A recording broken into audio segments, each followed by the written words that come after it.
How to fix the issue of taskbar not working. Hello everyone, welcome back to our channel, and today we are back again with a new video. So without any delay, let's get into it.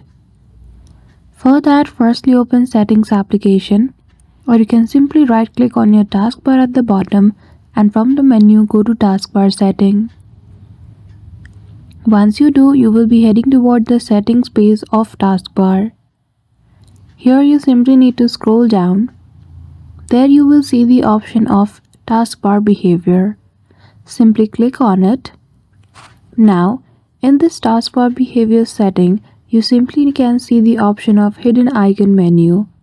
If you do not see the toggle on feature of any application which you are searching for, simply click on turn on option beside it. After that, in the taskbar behavior at the bottom, if you see the option of hide taskbar, simply toggle off that feature. And that's it. Just like that, you will be able to fix your issue with taskbar.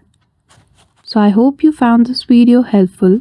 If you did, don't forget to give it a thumbs up and subscribe to our channel for such tutorial. Thank you for watching till the end.